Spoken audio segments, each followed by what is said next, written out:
General Singh, क्या यहां पर अब पिछले दरवाजे से पाकिस्तान इस अफगानिस्तान की तालिबान सरकार की सेना में एंट्री की कहीं ना कहीं कोशिश कर रहा है, या हक्कानी गुट और मुल्ला बरादर के बीच कोई मध्यस्थता करने की कोशिश कर रहा है?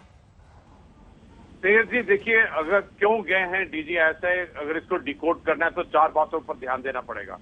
पहला कि कल काबुल के अंदर में जो कह रहे हैं सेलिब्रेटिव फायर, 17 किल्ड और 42 जो इंजर्ड हुए हैं, वो असलियत क्या है?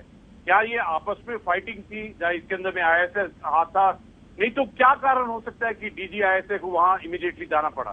दूसरी बात यह है कि जो पंजशीर के अंदर में जो तालिबान, अलकायदा और पाकिस्तान की फोर्सेस के ट्रुप वहां हिस्सा ले रहे थे, वहां बहुत ही ज्यादा मात्रा में इनको विफलता मिली है और काफी किल्ड, इंजर्ड और एप्रीहेंडेड है। और उनके ऊपर में जो उनके पार्थिव शरीर है, उनके ऊपर में आई कार्ड वगैरह पाकिस्तान के मिले हैं। इससे भी लगता है कि ये कारण हो सकता है कि जिसके लिए गए हैं। इसके अलावा ये भी कारण है कि चाइना ने इनको धक्का मारा हो कि जाके इनकी पूरी जो कमिटमेंट पहले की थी, जो इनके बिजनेस के लिए, उनकी अपॉर्चुनिटी के लिए, और जो उनको डर है जो शिनजांग के अंदर में ETIM का, चाइना पाकिस्तान इकोनॉमिक कॉरिडोर का डर है, इसके बारे में कमिटमेंट ले। लेकिन सबसे जो जरूरी चीज जो डीकोड करेगी वो यही है कि जो सरकार बनानी थी और उसमें जो डिले हो रहा है वो क्यों हो रहा है, और उसके अंदर में क्या इंटरफेरेंस पाकिस्तान करना चाहता है। ये चारों चीजें बताती हैं कि ये कुछ अनयूजुअल मूव है। नहीं तो डीजीआईएस का वहां जाना बनता ही नहीं है। बिल्कुल। तो मोना जी, क्या आप, बहुत छोटे छोटे दो सवाल आपसे एक साथ, क्या आप आईएसआई चीफ के जाने को वैलिड मानती हैं? क्योंकि सरकार अभी वहां पर नहीं है, कोई ऑफिशियल इनविटेशन आपके पास नहीं है। और दूसरा, ये कहीं अब पाकिस्तान को ये डर तो मोना जी नहीं लग रहा है कि हम हक्कानी नेटवर्क को सपोर्ट करते थे और अब मुल्ला बरादर जो हैं वो कहीं ना कहीं इस बात से नाराज हो जाएंगे और आपसे हाथ नहीं मिलाएंगे, आपको छिटक देंगे? पहले सवाल का आपके जवाब ये है कि देखें, डायरेक्ट लाइन ऑफ कम्युनिकेशन हर कोई चाहता है तालिबान से। तालिबान एक रियलिटी है और इंडिया भी अपनी तरफ से, आपकी सरकार भी जाहिर है पूरी कोशिश कर रहे हैं कि किसी तरह से उनसे कोई direct line of communication establish हो।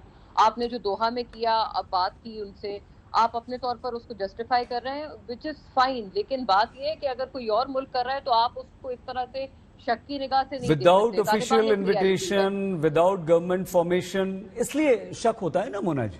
दूसरे सवाल का जवाब भी दे दीजिए प्लीज।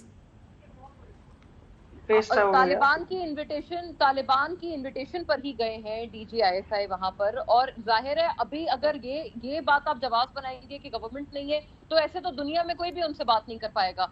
डोमिनिक राब, ब्रिटिश फॉरेन सेक्रेटरी पाकिस्तान आए हुए हैं, वो भी इसी पर्पस के लिए आए हैं। वो कह चुके हैं कल जॉइंट प्रेसर में हमारे फॉरेन मिनिस्टर के साथ कि हम उनको रिकॉग्नाइज तो नहीं करते, लेकिन हम डायरेक्ट लाइन ऑफ कम्युनिकेशन चाहते हैं। Everybody wants this.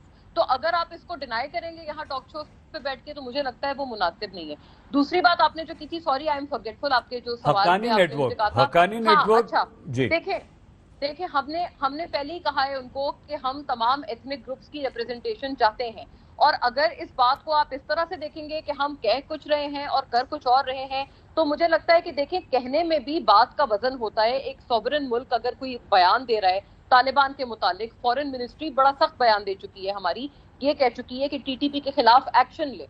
ये तमाम चीजें हो चुकी हैं। जो वहां से जो कैदी रिहा हुए थे उसके ऊपर भी हमारी तरफ से हाई कंसर्न्स रेज किए गए थे।